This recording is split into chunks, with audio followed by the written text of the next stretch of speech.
Hey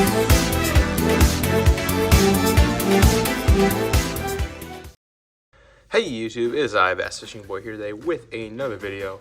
And today, as you can see, we have a Game Boy Advanced SP here that we're going to be taking a look at today. I picked this up about a few months ago, probably in August I think it was, so I've had some time to get used to it. I wanted to give me a few months before I made a video on it, just so I could kind of get a feel for how this thing works, how it functions in everyday life, and give my honest review about it.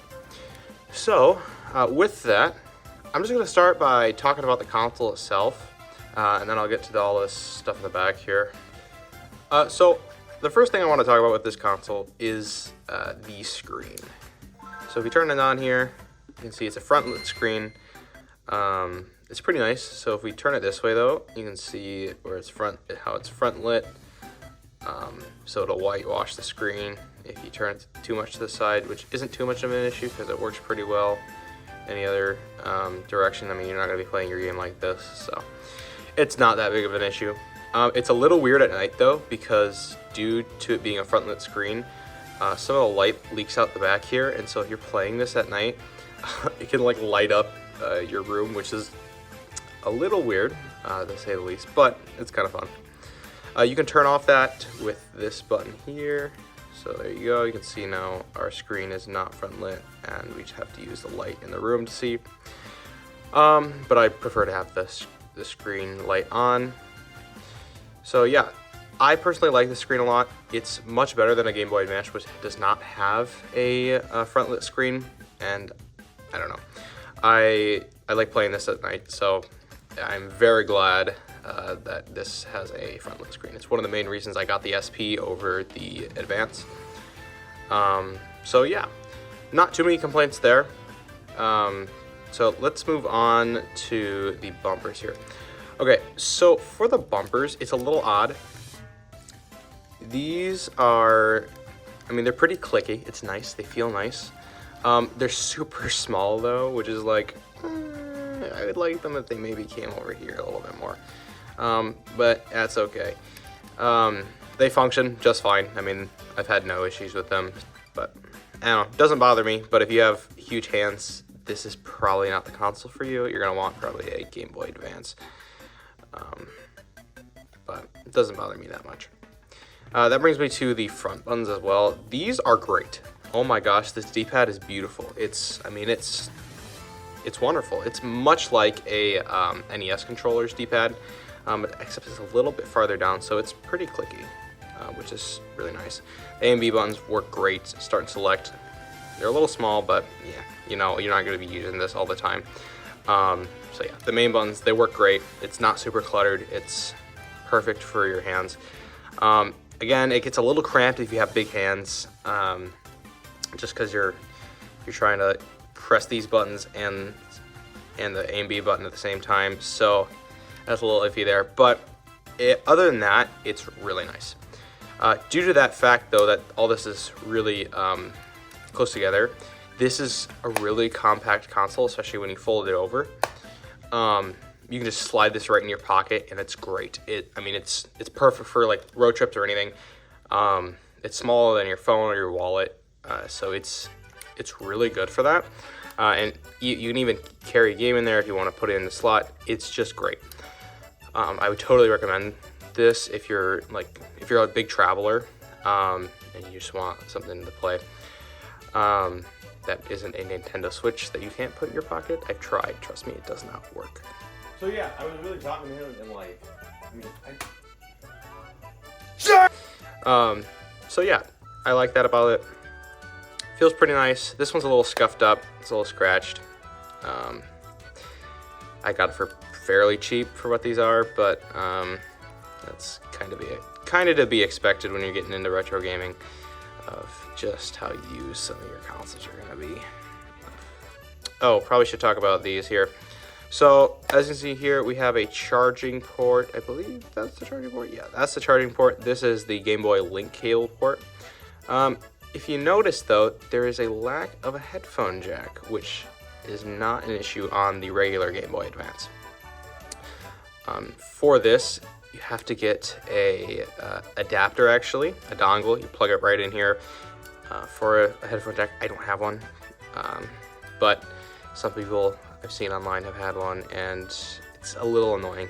I have been in situations where I have wanted to use headphones, but I can't because there's obviously no headphone jack, so you just have to rely on the speaker, and the speaker in this thing's not great. We'll give it a listen here. We'll pop in Mario Kart Super Circuit. So, sounds pretty okay, but in like a crowded room or pretty much anywhere, this is going to be a fairly quiet speaker. So yeah, if I'm like talking over this, I mean, you can hear my voice far clearer than the speaker, and if I turn the speaker away, I mean, it's a quiet speaker. This is the max volume. So not great. The volume slider's nice though. You can just turn it down, and if we want it just a little bit, here, let me get it. You can just precisely control the volume level you want. I don't know if you're gonna hear that. And then we'll go all the way up. So it's really nice. It's not like a click button. That's actually one thing I don't like about like modern smartphones is they don't have sliders. I would prefer a slider because you can precisely control the volume. But yeah, speaker's not great, but that's okay.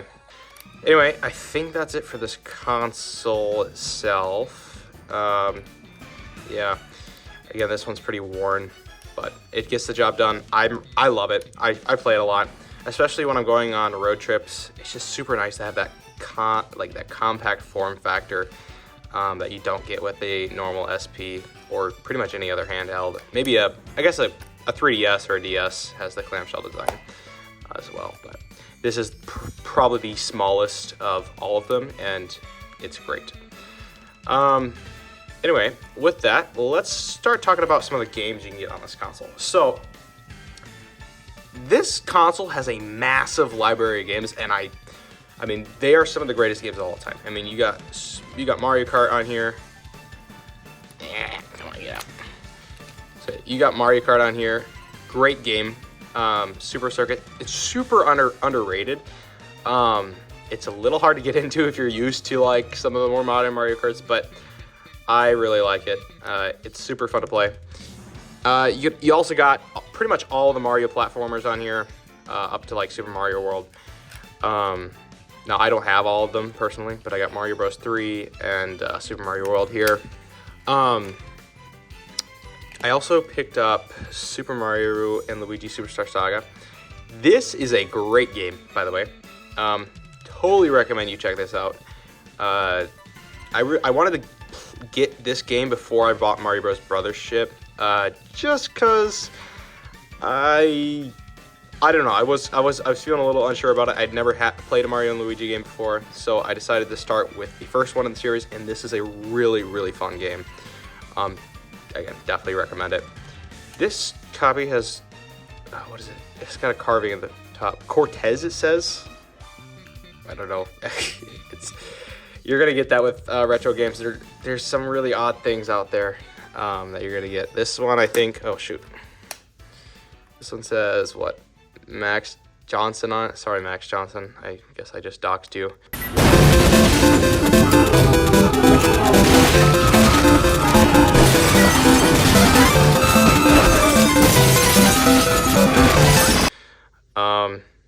Anyway, actually that brings me to these games over here. So, we'll save that. So another reason that like I would prefer a Game Boy Advance, either normal or SP, over just a normal Game Boy, is that like it can play all the Game Boy Advance games as well as the old Game Boy games and Game Boy Color games. It's super nice, and it puts these, the old Game Boy games in color, which is great. I'll demonstrate real quick here. We'll put Mario Land in.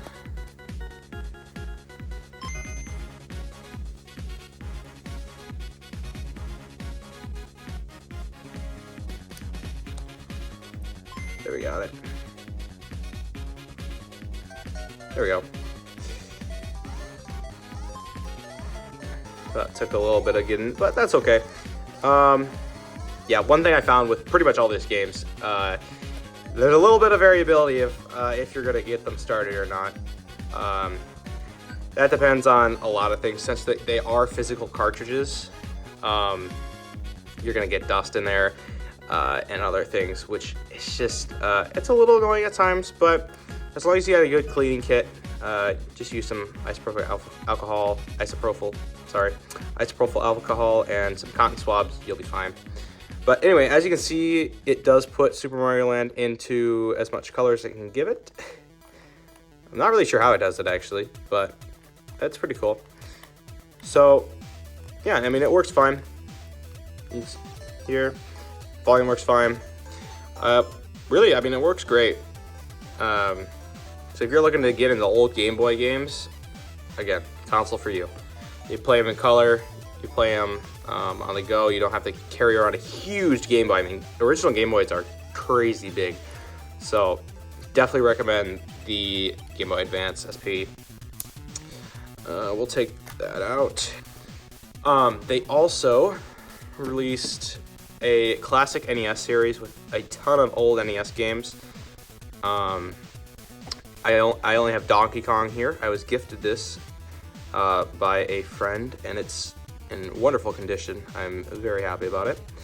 In fact, you're probably watching right now, so thank you for this again. This console just has a huge variety of games, and it's great because it's compact. Just throw a game in, throw it in your pocket, and you're good to go. Now, before I end the video, I would like to talk about one last thing with Game Boy Advance gaming in general. It's the fact that you're bound to run into fakes. I mean, if you buy anything online, even in person, it can be a little iffy sometimes. You gotta know what you're looking for.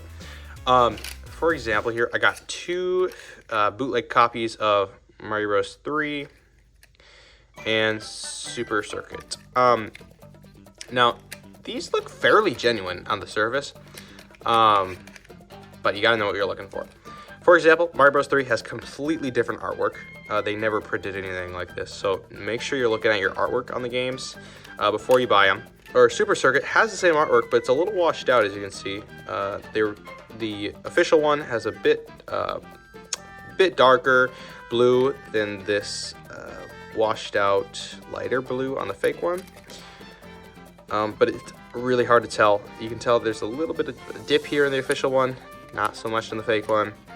But again, all fake ones are different. This one has a dip, just like the original one does. So you gotta really know what you're looking for. Every bootleg will have some tell that it is a bootleg. And if you can't tell at all, you can always open these up, take a screw off, and they'll look completely different on the inside. But you can't tell if you just throw it in your console. I mean, if I put Super Circuit in here, it's gonna work perfectly fine.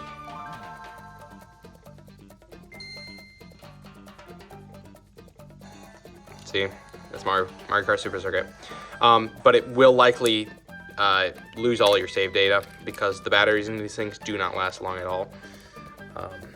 Much unlike the official ones, which last for years. Anyway, with that, I hope you guys enjoyed this video. I am really liking this console. It's great for on-the-go gaming. Again, it's held back a little bit by its age, obviously, but it's great. There's no complicated UI to get in the way of anything. Just plain, simple, pop in the cartridge and go gaming. And if that's what you're into, I totally recommend this console. With that, I hope you guys enjoyed this video, and I will see you all later. Bye!